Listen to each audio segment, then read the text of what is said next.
Oh, hey guys, Chris from the Ultimate Recycler. I'm just doing a bit of eBay work on my laptop.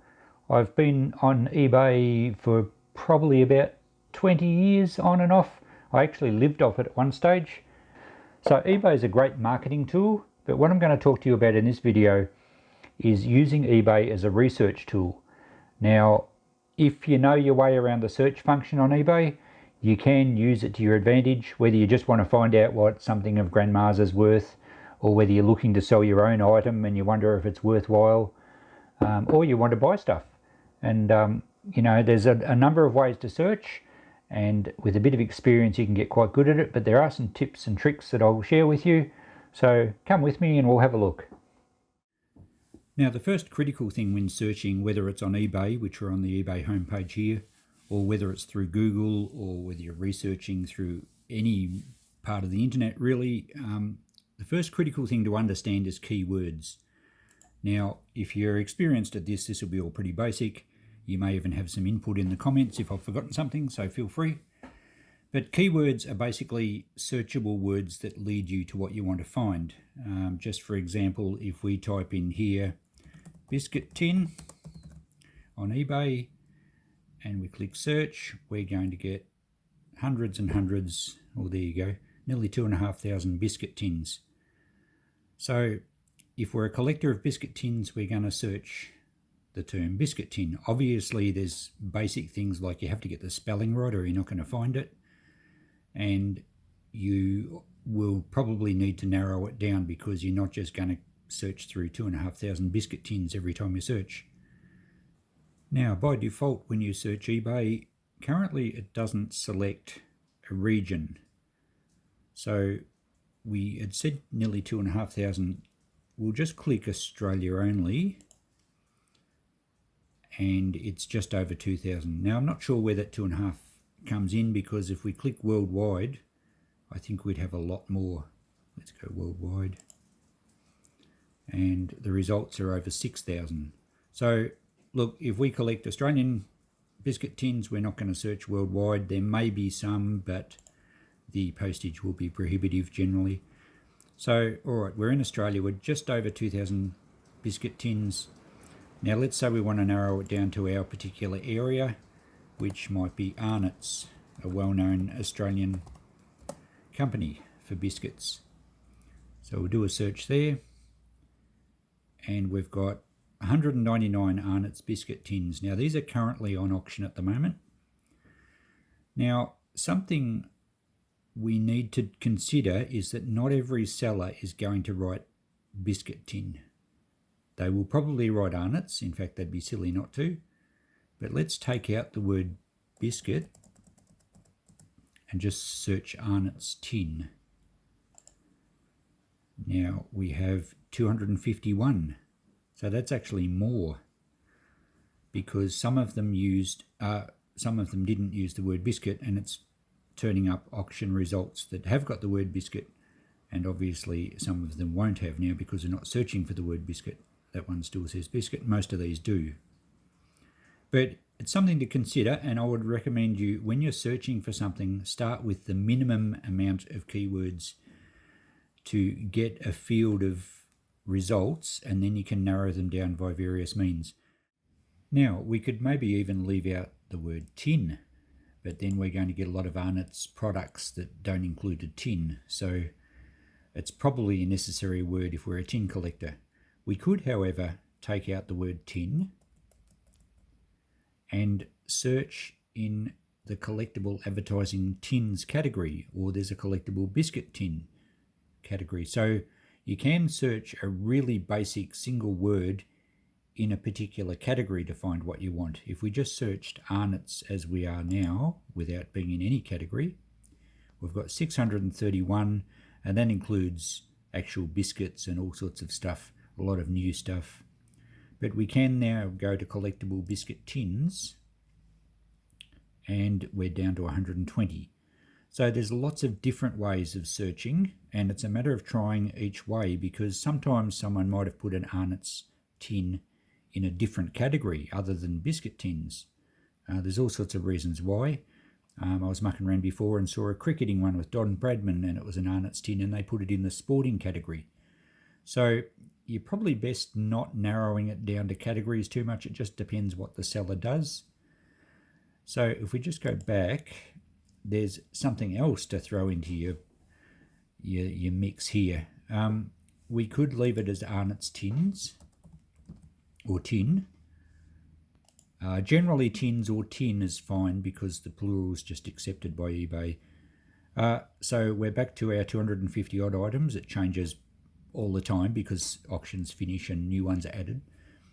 Now we could take out the apostrophe because a lot of people may not put that in the title. If we search for Arnott's tins without the apostrophe, we're suddenly up to 571. We've more than doubled our results because a lot of sellers, they're not hung up on the exact grammar. Quite often they don't spell. And here's an example. Let's just try Arnott's tin with one T. There's one in here. Someone actually listed an Arnott's tin and didn't spell Arnott's correctly. Now, if that was an auction, and they started it cheap, it would hardly bring any money because most people wouldn't find it. But it just goes to show, if you're an avid collector and you're searching for particular things, try a few options. Make sure you include the Arnott's with an apostrophe and then run the same search without the apostrophe. And that applies to lots of things.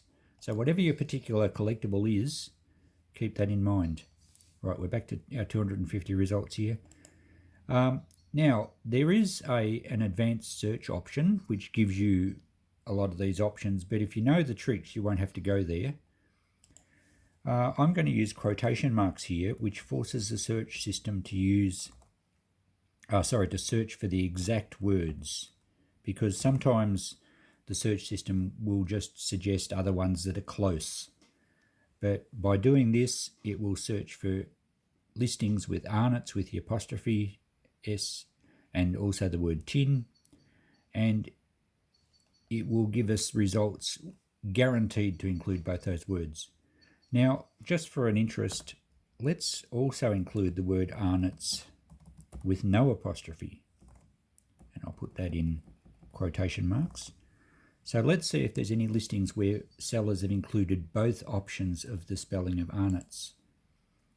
And there we go, there's 3 that have Arnott's, and they've included both words there, and this one will as well, and also the bottom one. Now, they would be quite experienced sellers, and if I was listing an Arnott's tin, I would also include both if I had room in the title.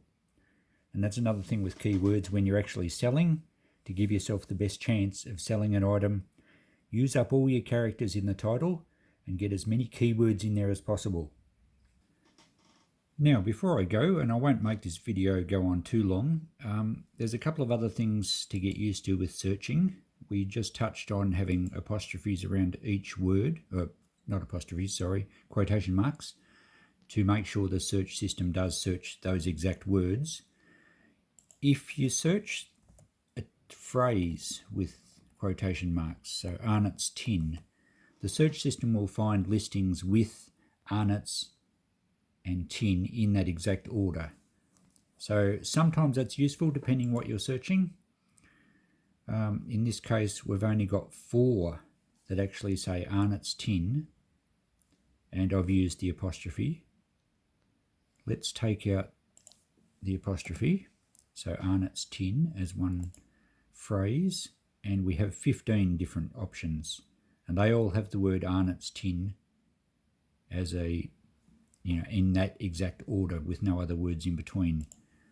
Again, if we take the quotation marks out and just search Arnott's tin again, without the apostrophe this time, we're way up to 571, and you'll see that they've got Arnott's red truck 400 gram tin. So there's other words between Arnott's and tin. So that just gives you a bit of an idea how complicated this search system will be, and you won't remember all this if you're new to it. And certainly experienced people will be well aware of most of this, but you may be picking up something you haven't seen before. You can also use the minus sign. Let's say biscuits or biscuit. We searched earlier for Arnott's biscuit tin. Now we're searching for Arnott's tin minus the word biscuit. So that will give us another lot of results. So I've got 213. Now all of these listings don't include the word biscuit. And if we had have just searched, now that one included biscuits with an S. If we had have searched, if we were an avid collector of Arnott's biscuit tins and we had have searched for Arnott's biscuit tin without the S on biscuits, we would never have found any of these listings. So if you're searching to value something that you've got, you need to try a few options because it totally depends on what the seller actually puts in their title. Good sellers will include most of the keywords. People that are new to selling, look, I've seen listings that are purely just 2 words, and their description will have a couple of words to say, you know, good condition or something, and that's it. And they wonder why they don't get a very good price. You need to, I'll do another video perhaps on presenting things and how to get the best price. Okay, so just to wind up this video, we've learned how to search. If we're looking to value something or get an idea on whether we've got something and it's actually worth selling, what we need to do is not look at live auctions because there's no accounting for some people's ambition. And I've seen some absolutely ridiculous asking prices on stuff that's very common. So you cannot go by what someone wants for something. So you need to be registered on eBay to search completed items, but we have a box down here for completed items. You can also tick sold items, but I suggest just completed because that will give you the figures in green, actually what things sold for. But it'll also give you results of what didn't sell and what people are asking for it. So it just helps frame in your mind what something is worth. So if we're after results on, let's say, one of these clock tins, we found one just before, there's a few different types. So let's go Arnott's tin. We won't use the word biscuit. We'll write clock because the seller would include that word. And we'll search that, and we're in completed items now. There's 20 of them. Now, that one was a buy it now. Even though that's sold, I wouldn't necessarily suggest that it's worth that $19.99 because a buy it now, you can sometimes basically go fishing and pull in a sucker. So, you know, you'd need to see a few of them sell at that price to be confident that it's worth at least that. Now, this is much more realistic. 15 bids tells me that there was competition on this one. It made $44.80 with nearly $14 postage. That's a pretty good price for that. But that's that's a realistic selling price from the market because it had competition.